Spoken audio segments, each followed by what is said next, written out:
tell me when I'm telling lies. That's right, folks. Hey there, Moonlight citizens. This is your man on the moon. Oh, Moonlight King, better yet. I have never really gone in depth on AEW, but damn it, this tape, this CM Punk Jack Perry backstage crap, has got me thinking all kinds of things. Not just that, but the year AEW has had as of late. And I normally don't talk AEW. Whenever you hear me talk pro wrestling, it's always WWE. It's always going to be the Fed and not much else. Why? Because that's the show I mainly watch. That's the show that I focus on mostly. Every now and then I'll watch AEW. I am the most casual of the casual AEW fans, right? Right? So, except for this year though, man. This year has been pretty eventful. Granted, last year was eventful. Brawl out, brawl in, the firing of CM Punk, and that's mainly what I'm going to cover today. Not the firing of CM Punk. I've done that already. I'm going to cover the events that, led to it and the events that came after. So for those who don't know, which is not many, as the freaking... Well, let's be honest, it is pretty many if that tape proves anything. CM Punk and Jack Perry had a scuffle backstage. There was something to do with broken glass. Like that one song from fucking, what's that show?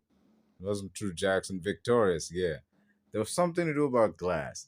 There was a rental car, and Jack Perry wanted to smash the real glass of the rental car. And, Docs told him no, Shivani told him no, but he told them to go screw themselves. And Shivani was like, hey, Punk, can you go tell this guy that, this is a bad idea?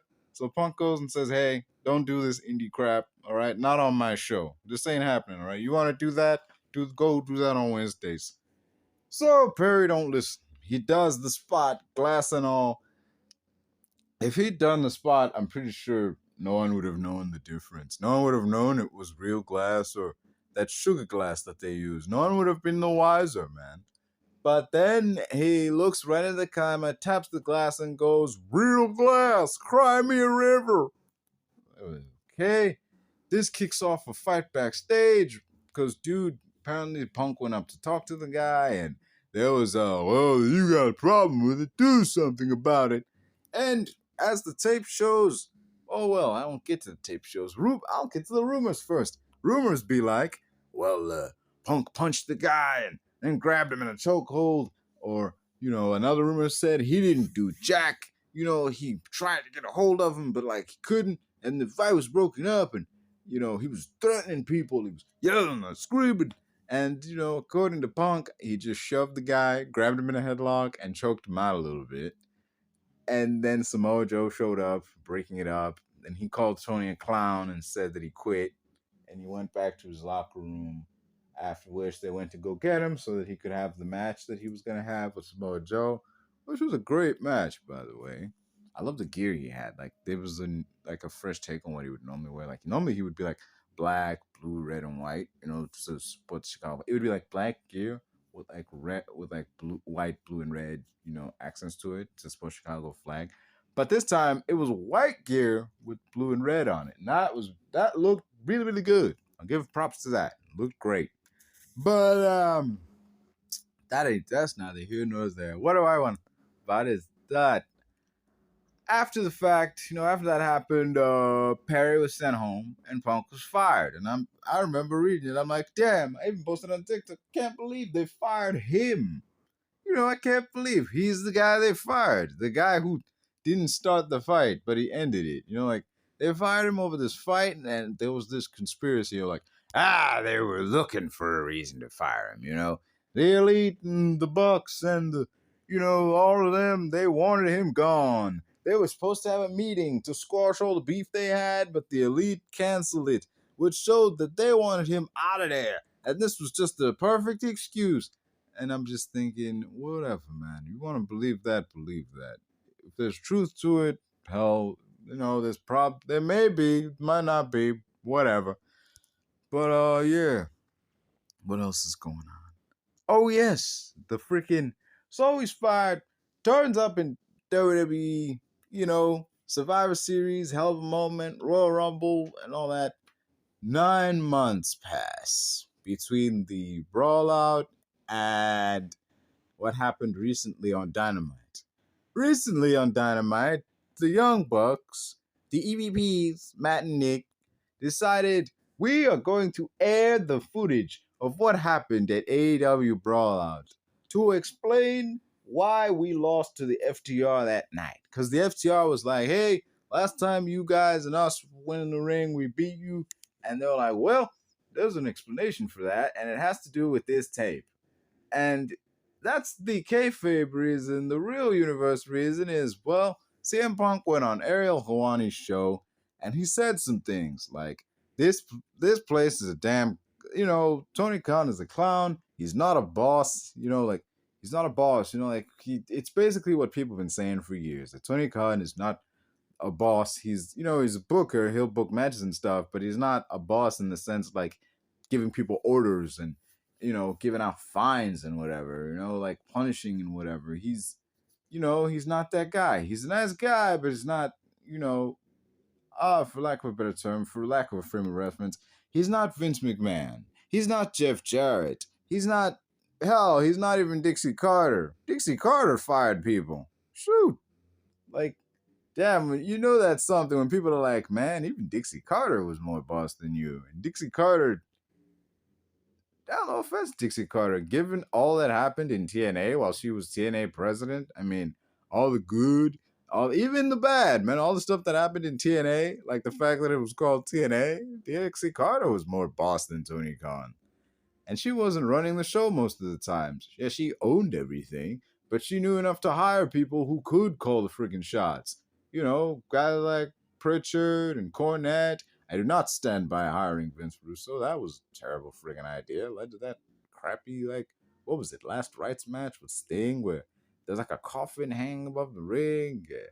And then what? And then there was the Sports Entertainment Extreme team. Do you get it? Do you get it? Sports Entertainment Extreme spells sex. Haha. Do you get it? That was like, ugh, that was bad. When did this turn into the burial of Vince Russo? Anyway, the tape, the damn tape, I saw it. The whole world saw it before the Tony Khan and AEW started copyright striking people who posted it up. The tape shows, well, there's no audio here. There's not even narration from, the Young Bucks. It's just, oh, okay, here's what's going on. So what happens is we see, well, people in the room are these people. Samoa Joe is here. Hook is here, hidden behind a spotlight. Aubrey Edwards is there. And Chris Hero is somewhere in the background, or Cassius Ono, as he's known in NXT. He was known in NXT before he got all fat. Man was all fat when I first saw him in freaking NXT, and he had the, oh no, oh no. I can't believe this dude was at one point in consideration for the Shield. Man, how freaking washed would that have been, man? But that mean we never would have gotten Big Dog Roman Reigns. We never would have gotten, Tribal Chief. We would have been stuck with big businessman Roman Reigns with those big old suits and watches. I mean, he would have been a heel straight off the jump. I mean, it could have worked. There's like eerily, when you look at like those old businessman Reigns promos where he's like, you're on my time now. Like, stuff like that. It's kind of like a prototype of what Tribal Chief would be. So maybe. But that's neither here nor there.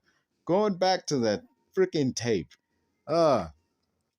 It's probably not even a tape, man. I doubt CCTV anywhere still uses cassette tapes. It was probably just a CD, or since it's from the UK, more likely an attached file that they put on a USB or something. Anyway, the tape shows Punk and Perry walking in the frame. They talk for a bit, and then boom, the shoving begins. Well, not shoving. It was just a shove, and then, like Punk described it, he shoved the guy and immediately put him in a headlock of sorts. Samoa Joe springs into action, he grabs him, tries to split him up. Chris Hero comes out of the woodwork. Aubrey Edwards runs off to do something, and you weren't gonna believe this, but Hook, it's that guy. freaking pro wrestler version of Tom Holland, he stands there and watches from a distance. Man, even in these high stress situations where people were fearing for their lives, man was just chilling. He was living the gimmick. I doubt that it's even a gimmick, man. He'd just be like, what's going on over there? Oh, it's a fight. And then when they break everybody up, the funny part was Samoa Joe manages to pull Jack Perry off, and Chris Hero and them are holding back CM Punk. Yeah, Hook just casually strolls over and he puts a hand on Jack Perry, and you can just tell he was like, calm down, relax, chill, man, take it easy. And Samoa Joe, he was holding dude back. You could tell he holding back, enough, break this up, no. And, Hook just be like, cool, man, chill. Just putting one hand on Jack Perry. Because let's be real, Samoa Joe is not struggling. He ain't struggling to hold back no Jack Perry. Get him, come on, man. And Hook, you can tell he was just holding back, let's keep it back here, man. Just chill. He probably didn't say shit. He's just looking back and forth I should probably do something. I mean, Mr. Mojo's got this and all, but he may break loose. Might have to clock this guy one. Well, maybe what's going on over there with the Punk guy? Oh, they got Punk's just fine. I guess I'll chill over here with the FTW belt. Just finish wrestling this damn fool. Got all that class and stuff on me. I mean, I don't. Maybe I'll grab a bag of chips or something on the way back. I don't know. I don't know what goes on in the mind of Hook, but it was. I don't know. I guess it was something like that, but that's what the tape shows. Then Malachi Black, of all people, surprise cameo from Malachi Black as he strolls into the scene. Well, what's happening here? It's like the cab guy from Rush Hour when Carter pulled over leading the cab. The cab guy was like, hey, what do you think you're doing? Carter tells him mind your own business, and the cab guy's like, hey, what's happening here? A dude with a gun just pulled over your cab, and you're like, hey, what's happening here? This old ass Robert Redford looking dude. It's like, hey, what's going on here? What did I you can tell Aleister Black is what did I just walk into? Someone fill me in. Punk is pointing and yelling something at someone off screen, and it was later revealed that person off screen was Tony Khan, fearing for his life back behind the monitor. He's never been in such perilous situation as a backstage scuffle. Didn't this dude say he used to go to ECW shows back in the day? And he's never been in a situation like this? ECW, not the WWE, ECW. You mean Heyman run ECW with the flaming crosses and the, Sandman crucifixion and the Beulah and them? That one Asian chick, man, she was fine. Damn, she was fine. I don't remember her name, but damn, she was fine. But yeah, so this dude went to them shows and hasn't been in anything scary. Whatever, man.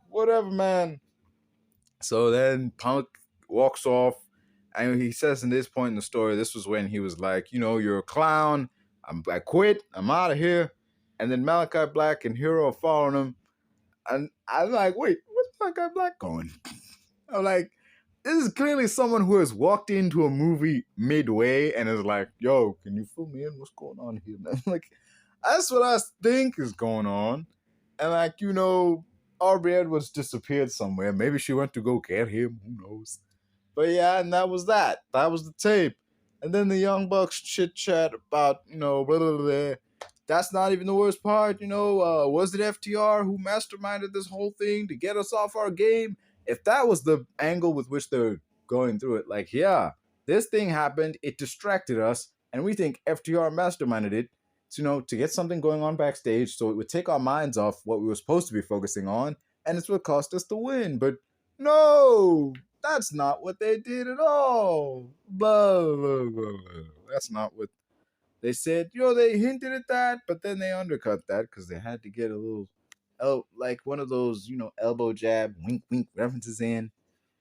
Anyway, moving on from that, FTR comes out and they're like, hey, why are we talking about this? Why are we covering freaking footage from 9 months ago, man? Why? What gives with all this crap? They basically say what everybody's thinking. Why do this? Why on earth would you? What reason could you possibly have to air this footage here and now? What is going on here, man? Why? You can't. There is no kayfabe reason to air this footage now. If you had this footage all this time, it would have made sense to air it while the event was still fresh. You know, not in a time frame in which someone could have had a baby. Jeez, dude. Freaking AEW and the all-out footage and all of that. Man. So they had the footage. People see it. People talk. And I don't know what they were hoping to achieve, but whatever it was, this footage backfired hard. It backfired so hard, that's when they started copyright striking people. That's when they started taking it down. Because everybody who brought it up was crapping all over the product, crapping all over AEW, and pointing out this was stupid. This was D-U-M-B dumb. Why would you do this? Everyone criticized it. Everyone laughed at it. Everybody no one saw the positive of this. There were no people out there saying, see, that punk guy was a loose cannon. They were right to fire him. He's fighting people in the workplace. Nobody came out of it doing that with that take. And if you did, you're delusional. Like, dude, this happened 9 months ago. If they'd aired it I don't know, a couple of weeks after All Out, I could see it. I could see you getting some decent traction. I could see the interest, but no one who isn't on pro wrestling Twitter knows what the hell this is even about.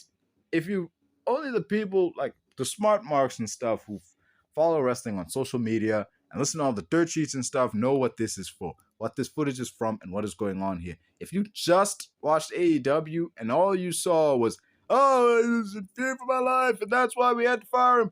It's like, okay, that happened 9 months ago. Well, why are you bringing this up now? Why didn't you bring it back then? Okay. Footage aside, I've already established how stupid this was. Footage aside, man, AEW hasn't been all garbage. It hasn't been bad. I mean, they got some pros to them. You know, they signed, actually, no, this is a pro in terms of the signing, but in terms of the impact, and I mean, a little, but whatever, man. Here's something that I think is a good thing for AEW. I mean, I was kind of bummed when it happened, but in the long run, it'll probably pay off. Maybe, who knows, man. Either way, the person who signed is going to get a big paycheck out of it. AEW had some huge signings. They signed Willospreay again. Even though he's wrestled there before and he said he'd be back, they were like, yeah, Willospreay is all elite. Woo! I mean, there was no doubt that he was coming here. I mean, he was there before. And he said, before he was like, I'm going to finish up my stint in New Japan and then I'm coming right back here. So, it wasn't like he was going to be like, yeah, finish my stint in New Japan. Now I'm going to chop off to the WWE because, whatever, man. And they signed Mercedesmone. Hey, she's making why she got that name? Because she's making all the money. She's got all the money. She's the CEO. CEO. CEO. That's not a chant. That's the opening lyrics to her theme song. And it's the most forced chant. If people don't even chant CEO when she comes out. Dude, you gave yourself an unchantable name. And also, here's a bit of a pet peeve of mine. That is not how you spell that. Monet has a T at the end. And that little thing you put at the top, I get it. You want to say money, but it would be goofy to call yourself Mercedes Money, but let's say Monet. If M-O-N-E-T, we know what you're trying to get at. We don't need you to just say M-O-N-E, little cappy on the top to say Monet. She's the one with the money. Yeah, she got all the fancy outfits. She drives a nice car and the crazy hair decals. She's the CEO of what? It's ridiculous to call yourself an executive title in this company when there are people who are actual executives in this company who also go by their titles, man. The EVPs call themselves EVPs because they're actual EVPs. Sasha Banks not Sasha Banks. Mercedes Moné call herself CEO because she's the boss of her own, I don't know, of her destiny, I guess. She only calls herself CEO because she can't call herself the boss. That's a WWE thing. Whew, man. I kind of love when wrestlers, like, they legally can't use their gimmick that they had in WWE, but their gimmick is kind of is the thing that's over. If they went with a new gimmick, like, nobody would really shine with it, so they try to do a non-copywriting version of the gimmick where they're like, oh, I can't call myself the boss. What else? What's another word for boss? CEO. Yeah, I'll be the CEO of what? Just the CEO. I can't be the boss, but I can be the CEO, which is another word for boss. So yeah. And I'm not dragging Mercedes Moné. Mercedes Moné is a great wrestler, I'm sure. I saw one of her one match in AEW. Unfortunately, it was the match where she got injured and dropped the title to Willow, and that was kind of the lasting impression. I'm like, okay, but like she's the highest paid wrestler in women's wrestling right now, and well, I don't know what to say about that. I haven't seen anything that would warrant that kind of pay. I'm sure those matches exist. I'm sure there's matches in Japan or whatever where you can prove, okay, she's definitely worth all this money and worth this like fee. But like, I haven't seen them. In the one match I saw in AEW, she got hurt. So, there's that. It's just like, and it was a good match until that injury happened. But whatever. Moving on. She's the highest paid women's wrestler. And speaking of somebody making all the paper, making all the money, but this time it's justified. The Rainmaker, Kazuchikaokada, is all elite. And he's a heel. And he's with the EVPs. Well, if you're going to be a heel, assign yourselves with the biggest heels of the company, I guess. It was a smart call to have him be a heel because I feel like his gimmick just feels like he's tailor made for a heel, man. Like, he's rich. He makes it rain when he comes down the ring. He's got these like drop dead gorgeous coats on, man. He's like Japanese Ric Flair mixed with Chow Yun Fat from like those 90s action movies from back in the day. He's like, in terms of cool, he's like 90s era Chow Yun Fat, man. It's like, there's this scene where, if I had to describe this dude, there's this scene in this one Chow Yun Fat movie where he's got a cigarette in his mouth, sunglasses, got this sharp suit on, and he's lighting a cigarette. But instead of pulling matches, the guy grabs $100 bill, lights it on fire, and then lights his cigarette with it. That seems wasteful in anyone else. It's absolutely ridiculous for anyone else to do that. Just burn up a perfectly good 100. But no, buddy, this is 90s Chow Yun Fat, man. This is king of cool, like 90s Humphrey Bogart out here, smoking a cigarette that he lit with $100 bill, cause he don't give a damn. He don't give a damn about this $100 bill. He's got thousands more where they came from just sitting in his pocket, and probably millions more in his account. So screw this $100 bill. I'ma light my damn cigarette with it. He's that kind of cool, man. And that works for a heel. That is perfect for a heel, man. Like, Ric Flair did some of his best work as a heel. The rich guy who... And the fact that Okada's a heel and he shows up in this fancy-ass Ferrari or whatever. And I'm like, yes, this is great. This is perfect. Like, you don't be cutting long-winded promos. He doesn't have to. Like, pairing him with the Young Bucks means he doesn't have to cut long-ass English promos.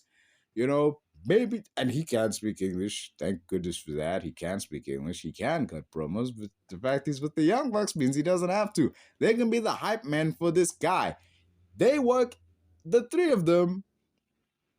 I could describe this pairing as, it shouldn't work, but hot damn it does. They're like the wacky sidekicks to his straight man. And thing is, their shtick works really well when they have a straight man to bounce it off of. And his shtick really works when there's some wacky sidekicks next to him. So like, make you, like, they're goofy as hell. But he's not. They're chatty and loud and everything. But he doesn't have to be. He can just stand there and give you a look and be like, whoa, man. Like, damn, dude, this dude, man. To say I'm a fan is I haven't seen a lot of his matches from New Japan, but I knew of him. I saw one match. Actually, I saw one match with Okada, one match with Ospreay, and I'm like, this cat can wrestle, man. Damn. I can see why, freaking what's his name, Meltzer loses his mind and like breaks his own star rating. Like, look, 5 stars ain't enough. Oh, but Kazuchikaokada and Omega 4 at 7 stars. Woo! Like, I can see that. I can see why that would happen, and dude would deservedly so. But damn, man, to like bust your own system and be like 7 stars. Does that mean this match is better than all the matches that came before it? All the matches. Also, man, I don't really take dudes' ratings to heart anymore. Once I learned that Kurt Angle doesn't have any 5-star matches, I'm like, wait a minute, Kurt Angle doesn't have any 5. Are you joking, man? Are you telling me Kurt Angle, Olympic gold medalist, won a gold medal with a broken freaking neck, Mr. Intensity, Integrity, and Intelligence, who wrestled classics against the likes of The Undertaker, Shawn Michaels, The Rock, and so many more, and even did that badass street fight with Shane McMahon, doesn't have any 5-star matches? Perk Angle and TNA doesn't give you no 5 stars, doesn't get your 5-star meter going, man. You gotta be kidding me. Your 5-star system is broken, man. If that guy, with all the stuff he's done, all the matches he's wrestled, all the opponents he's had, doesn't get 5 stars, I doubt your credentials as a wrestling critic, man. You ain't no critic. Like, you're a critic in the sense that you criticize stuff, but a great judge of like what makes a great match, man. Like, nah. Not a single one. Not even the WrestleMania stuff. Nah. Out of here. Moving on, dude. Man, I'm glad they signed Okada. I'm glad they signed Okada. I'm kind of glad Ospreay went to AEW instead of WWE. I'm like, I was kind of bummed that Okada didn't go to WWE. It would have been interesting to see what they would have done with him. How would they have handled someone of that caliber? I think I remember hearing something at one point that someone told him like he would have to spend some time in NXT and acclimate to the WWE style. And right there, I'm like, oh, dude. When I heard that rumor, I'm like, if that's true, then damn, man. How do you have messed up immediately. Like right there, you're like New Japan's biggest star, the ace of New Japan, and you're like, oh yeah, we're gonna take you down to NXT. Like, no.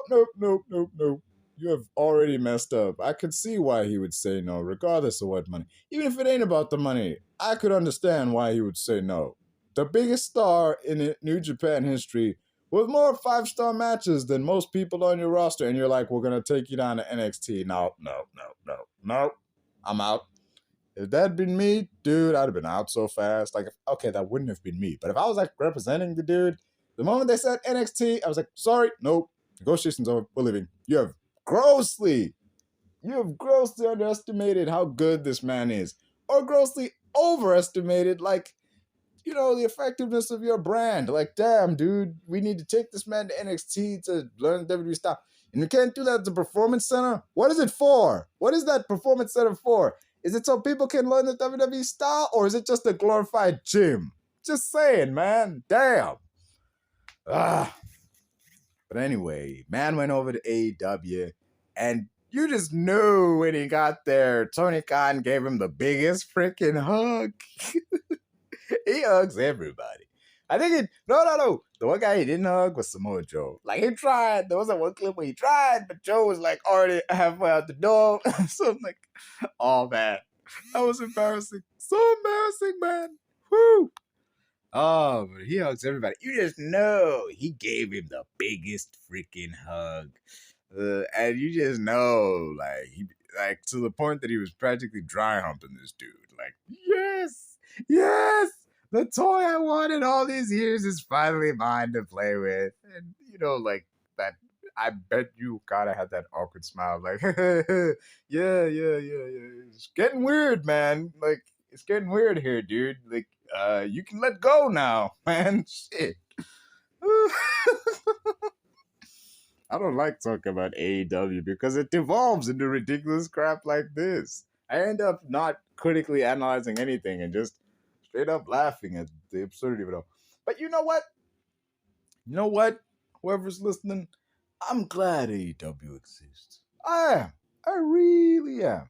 Their pitch in the beginning was, we're gonna be the change you want to see in wrestling.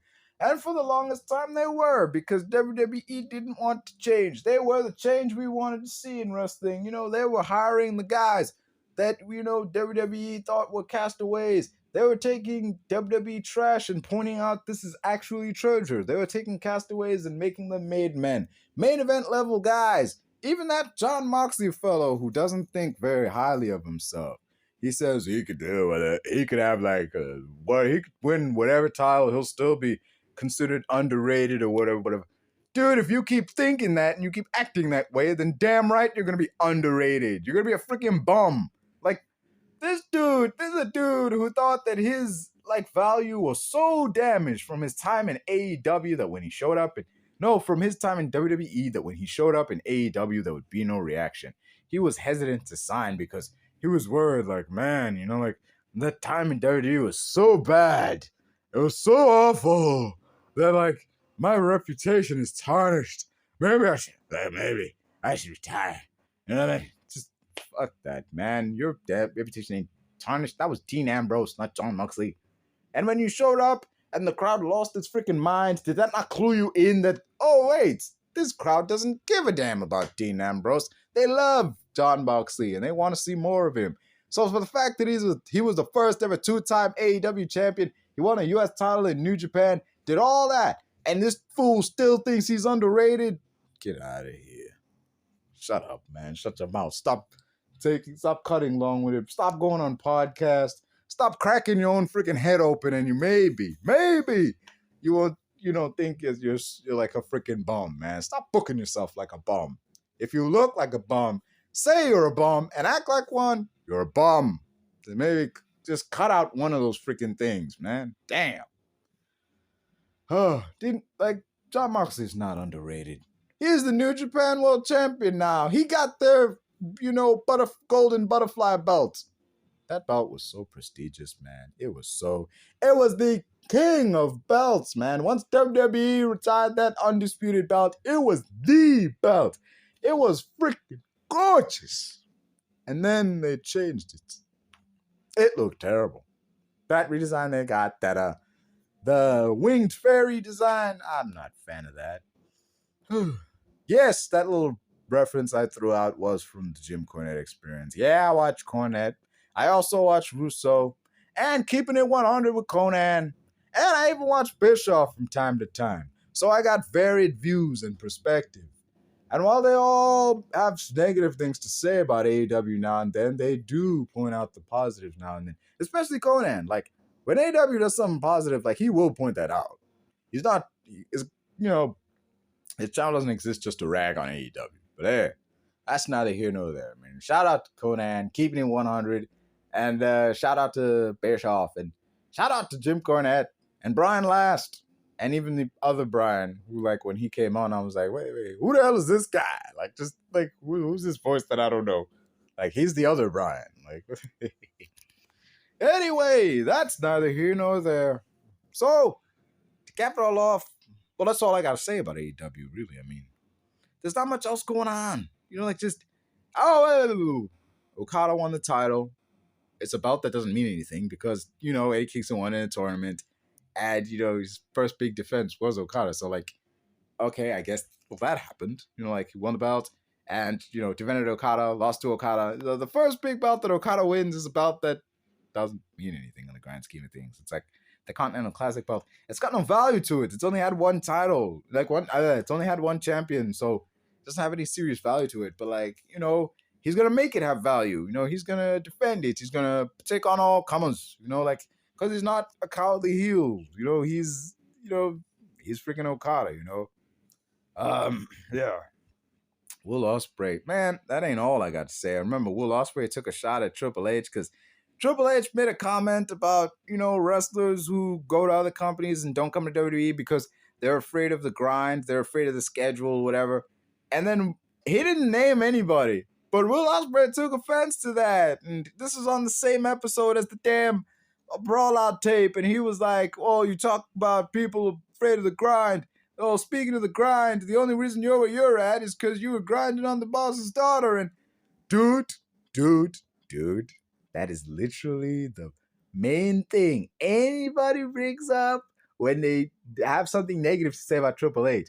Maybe, he's clapping back with something recent. He's not talking about you specifically. He's talking about everybody who would rather go to AEW because they work lesser dates and they make less money. He's like, those people who don't want to come here because they have to work more dates, it's like, fine, it's cool, go there. We don't want those kind of people. We want people who are willing to put in the work and work the days, be company people and do what's best for business. Not in the authority kind of way, but generally what's best for WWE as a whole.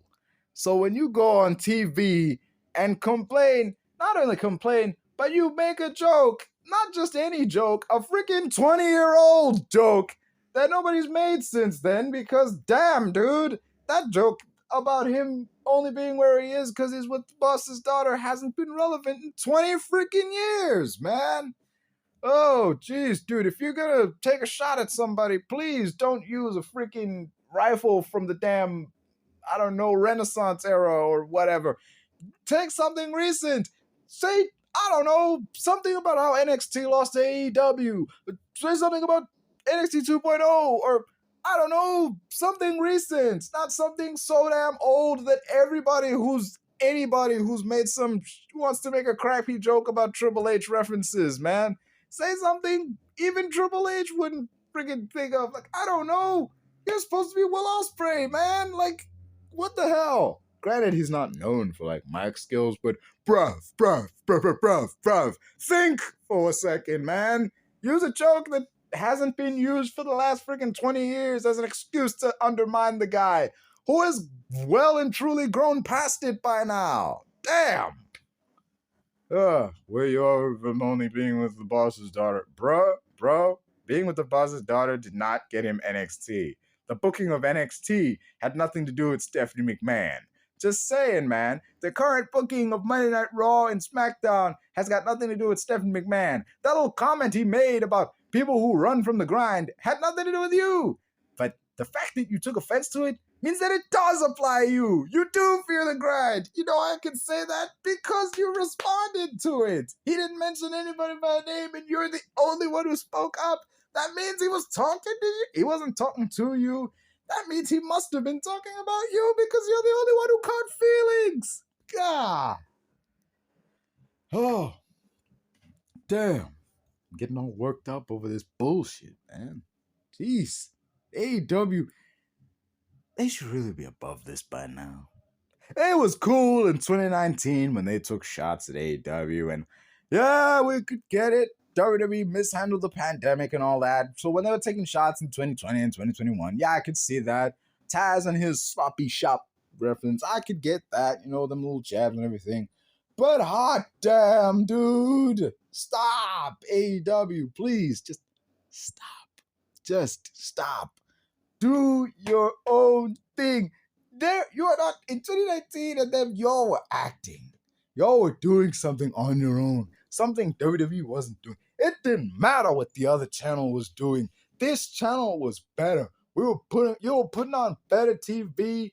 That's not even debatable, man. Y'all had the wrestlers people knew from the indies and wanted to see on the big stage. Now you are giving them an opportunity. You were the change that we wanted to see.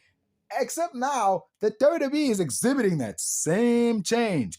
They are now changing for the better. And they're like, oh, damn, WWE is no longer what it used to be. It's actually getting way, way better.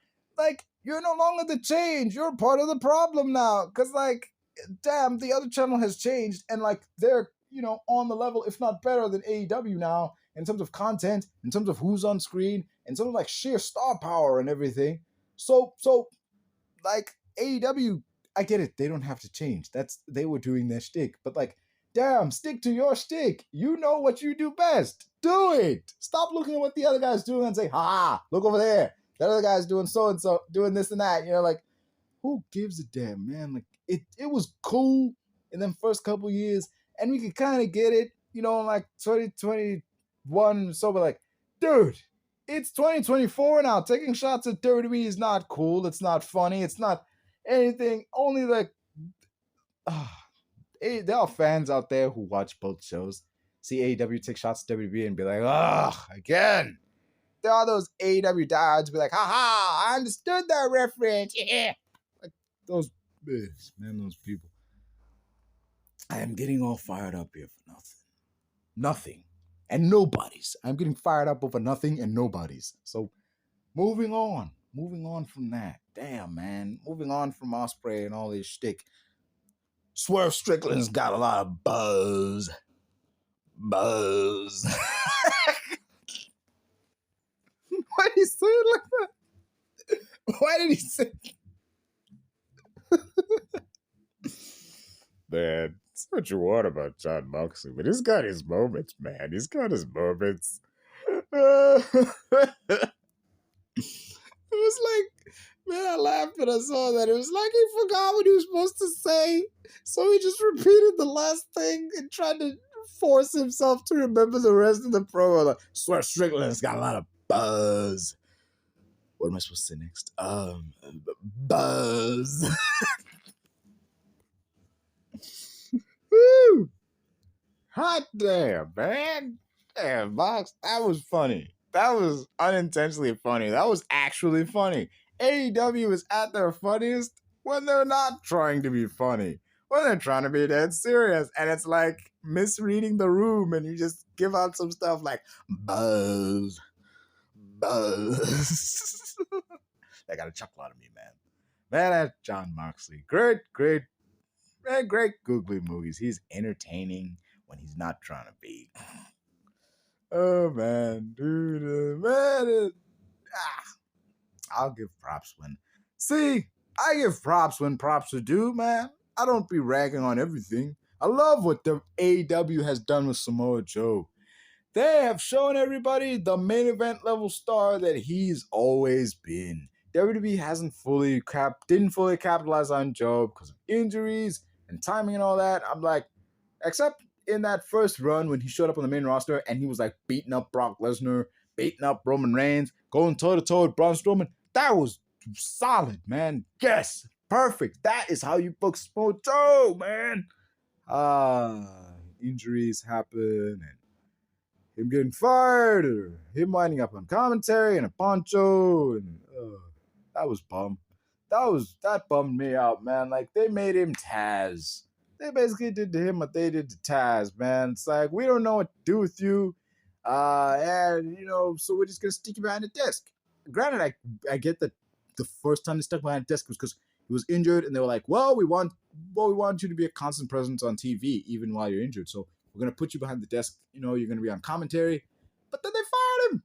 Even after he healed up, they fired him, and he wound up back in NXT.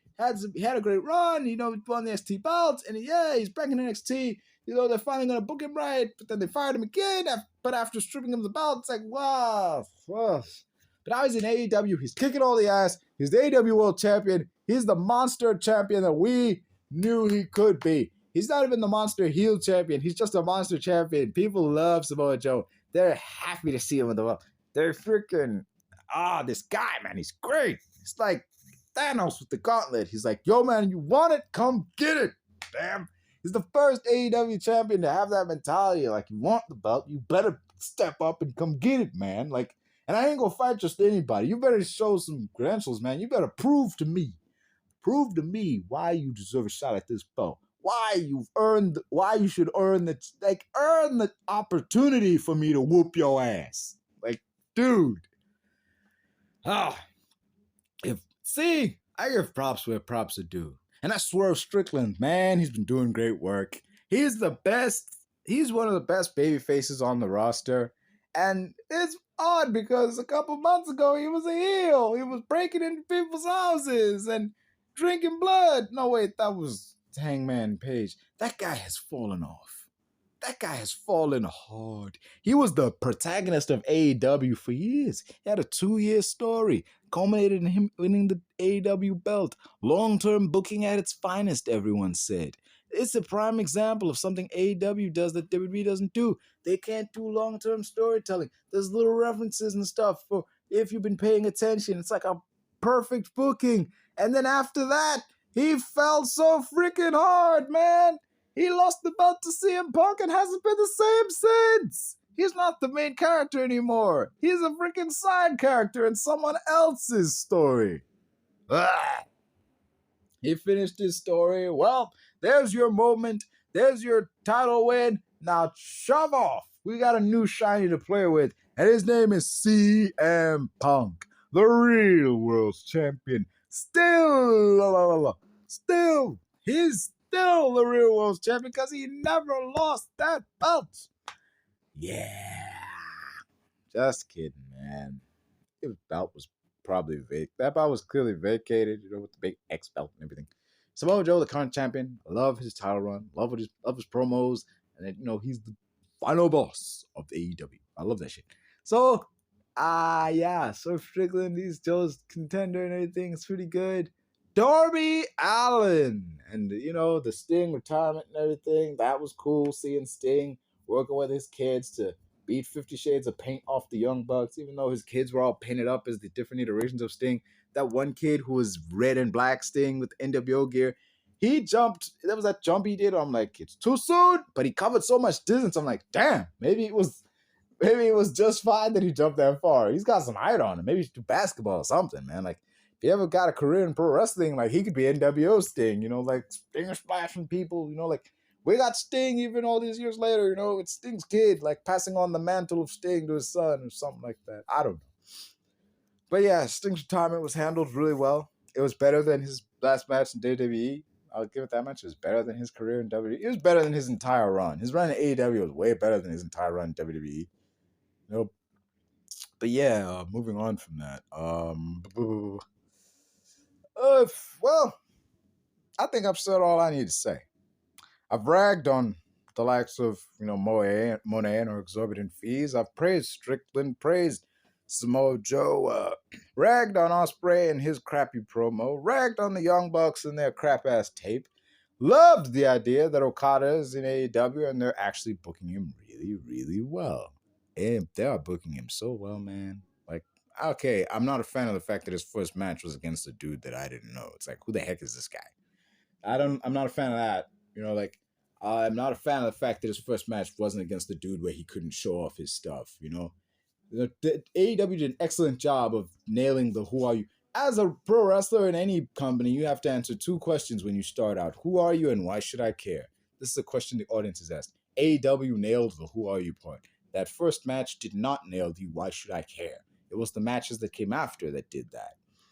Okay, we get it. Okada, the Rainmaker, got that clothesline, the money clip. He's got the drop dead gorgeous coats on his drop dead gorgeous man. God damn, that is a man right there. Moving on, damn. What's left? What else good can be spoken about AEW? Toni Storm. Timeless Toni Storm. I love everything that woman does, man. The backstage promos, the black and white vignettes, the Hollywood starlet gimmick, the matches, everything. Even like her like assistant and everything. I can't remember her name, but she's dressing like Toni Storm, and Toni Storm is just loving this, man. Like, we know the answer to the question, if you from another universe came into this one, would you do you? Toni Storm, yes, she would. And we can see that, man, just how much she's loving the fact that, I think Mariah May, I think that's her name, she's dressing up like her, and she's like her spitting image. And I was fooled when she came out at that one pay-per-view, like, wait, is Toni Storm running back to the old gimmick? No, that's someone else. Like, damn. And it was glorious. I'll give it that much. Oh, well, that's all I have to say on AEW. And that stupid ass tape and everything that came from it, all that did was make CM Punk. All that did was prove him right. No one involved in that tape, not named CM Punk, came out of that looking good. Jack Perry and his scapegoat gimmick. If he does it right, he can be one of the biggest heels over in Japan. If he does that gimmick right, Jack Perry finally has a gimmick that can work, and he had nothing to do with it. So do with that info what you will. Anyway, that's all I gotta say about old All Friends Wrestling. That's all I got to say. Don't forget to like, share, and subscribe. This has been another episode of Moonlight Kingdom Podcast. Peace out, Moonlight citizens.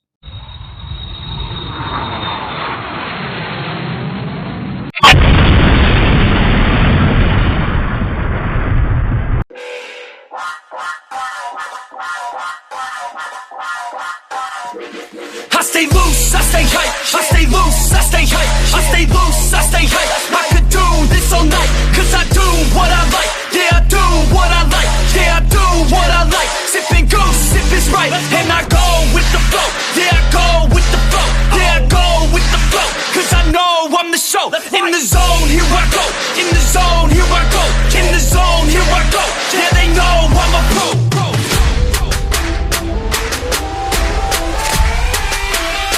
Let's go, let's go!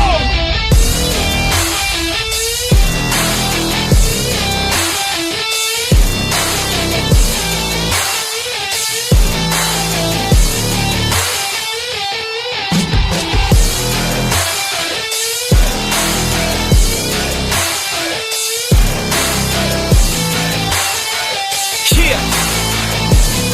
Let's go!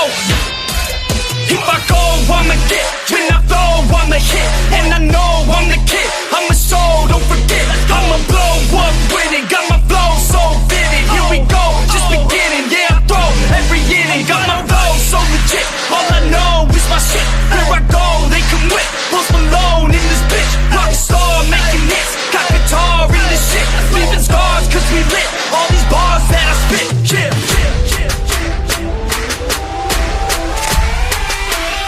Let's go, let's go!